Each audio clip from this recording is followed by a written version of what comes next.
folks, history was made last week in a big way. For the first time ever in the entire history of the United States, a nativity scene was displayed on the steps of the U.S. Capitol. The Christian Post said this. They said, for the first time in history, a nativity scene was displayed on the steps of the U.S. Capitol Tuesday, marking what organizers say is a milestone for religious freedom and the First Amendment. It notes the display, accompanied by prayer, Christmas carols, and a reading of the Christmas story, was made possible by a landmark federal court decision that granted Reverend Patrick Mahoney and his supporters the right to peacefully celebrate the Christmas season on Capitol grounds. And as it held on the southeastern steps of the Capitol, the display was a culmination of a legal battle that began over a decade ago. They've been fighting this for over 10 years when Mahoney, director of the Washington, D.C.-based Christian Defense Coalition, faced repeated threats of arrest for his attempts to read the Christmas story from the Bible and hold a nativity display at the Capitol Christmas tree. Now, it notes as well, just recently, May 2024, the U.S. District Court for the District of Columbia, Washington, D.C., ruled in Mahoney's favor. They found that he's the one in the right? And they declared this Capitol steps to be a public forum where peaceful demonstrations could no longer be prohibited. This decision set a precedent, it says, that ensured the steps of the Capitol could be used for public expressions of religious faith, including the display of a nativity scene. Now, this is really a landmark event for religious displays on government property in general, right? Part of this, you could say, is just about the Capitol steps and whether that's a public forum. But really, there's been a long debate in this country over this so-called separation of church and state, just in general, right? Some have taken the separation of church and state, which, by the way, is not written in law. It was in Jefferson's letters, but has again been taken as if it's law. Some have taken the separation of church and state to mean that religions cannot be interfered with by the state, right? Some have taken it to mean that religious institutions should not be able to get involved in politics, that somehow it's a restriction on religion. In reality, according to the First Amendment of the Constitution, which does define freedom of speech, freedom of assembly, freedom of expression, and freedom of religion, right? That is actually where it comes into play. The older interpretations on legal protections on religion suggests that it was actually about preventing the suppression of religion by government, that religion should not be regulated and controlled and pressured and changed and silenced, and not the other way around, that religious people somehow couldn't get involved in politics. It's the other way around, right? And others have raised the point of what the law would be if it was fully separated from religious values. What is government without religious value? What is law without religious value? I would say that law is almost inseparable from some form of religion. The idea that murder is wrong, the idea that stealing is wrong, the idea that harming another person's self-interest is somehow wrong. These things really do come from religion. And when you get into the nuts and bolts of law, it's almost impossible to separate it in some regards from religious values. Now, it is very likely we're going to see more events like this. The legal case that just happened in D.C., it could still be argued up to higher courts. This may not be the end of it, but it basically upholds religious demonstration as being protected under the same constitutional law as any other type of free speech. And I would say again, if you read the First Amendment of the Constitution, it's pretty much there, right? Now, in other news, the Chinese Communist Party is actively trying to export its religious persecutions to the United States. The Chinese Communist Party on the far other end of religious persecution, which again persecutes just about every major religion. They again persecute Christians, they persecute Muslims, they persecute Buddhists, they persecute Falun Dafa practitioners, they persecute any other organized religion they can because they recognize them as threats to the atheistic rule of the Communist Party. The CCP wants to bring that here to the United States. And this has been revealed in leaked documents and communications going up to the highest levels of the Chinese Communist Party. The CCP's current plan is to feed disinformation that it's putting together on different organizations, feed that to controlled journalists and influencers. It's little puppets here in the United States.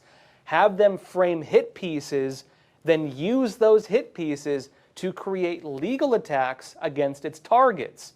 Right now, the main target of this CCP campaign is Falun Gong, also known as Falun Dafa, a Chinese religion based on the principles of truthfulness, compassion, and tolerance. The CCP deems them a threat to the state because, again, the values of Falun Dafa go against the communistic theories and values, again, which communists believe in struggle between earth and man, struggle with heaven, and, again, social struggle.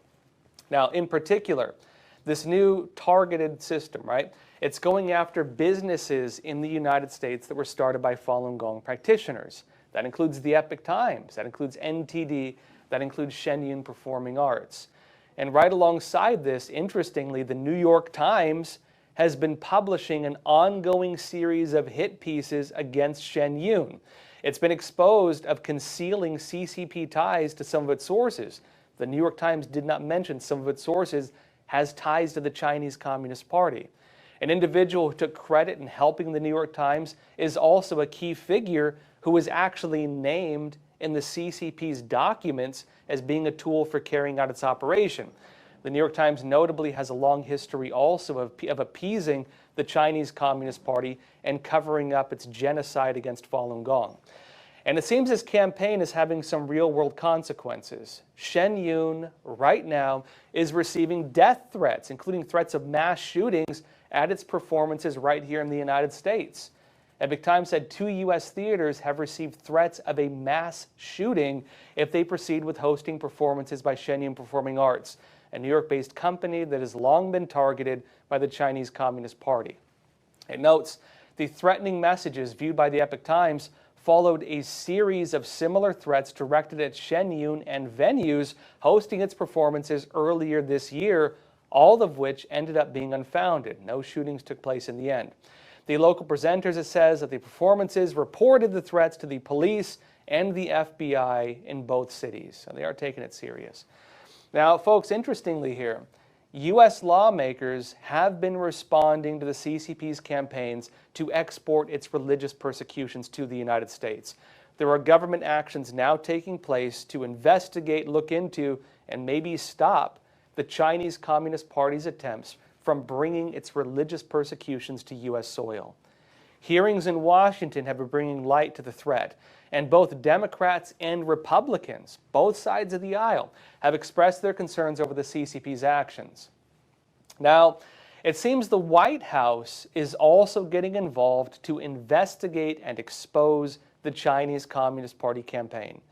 This is through a newly established, just the other day, China Censorship Monitor and Action Group. I'll be talking more about this after we come back from a break in less than 60 seconds, so don't go anywhere. Now, it seems the White House is also getting involved to investigate and expose the Chinese Communist Party's campaigns. This is through the newly established China Censorship Monitor and Action Group. The White House declared this in a presidential action on December 12th. Biden said this in the letter: "By the authority vested in me as president by the Constitution and the laws of the United States of America, and to monitor and address the effects of any efforts by the People's Republic of China," the CCP, they call it the PRC, "either directly or through proxies, to censor or intimidate any United States person, it is hereby ordered as follows."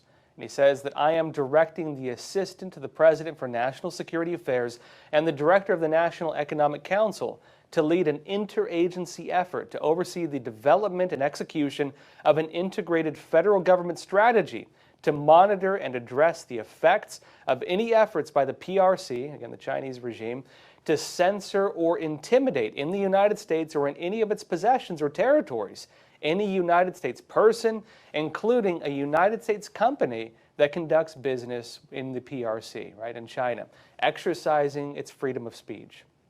Now, in addition to the task force this establishes under the executive office, it also includes representatives from throughout the U.S. government, including the Treasury Department, the Pentagon, the Department of Justice, the Department of Homeland Security, the Office of the Director of National Intelligence, the CIA, the FBI, and a whole long list of others.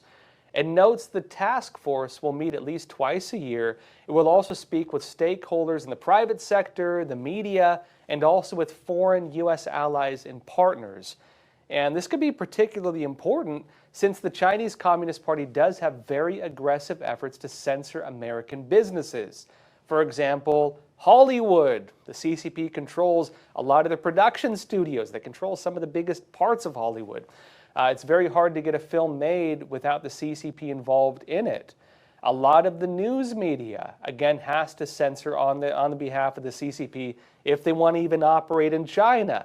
Big tech, for example, gets pressured all the time by the Chinese Communist Party and a whole lot of others. Even the NBA has been targeted by CCP censorship. You might remember if players even talk about slave labor in China, they get attacked.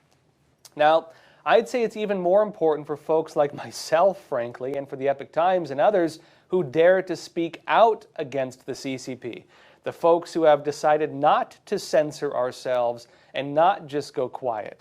Because folks like myself, we get openly harassed and attacked because we dare to criticize the Chinese regime. And now we're finding out the Chinese Communist Party has this huge program designed to try to put us and others out of business, mainly by leveraging its connections with puppet journalists and puppet influencers and using them to trigger attacks through the U.S. legal system.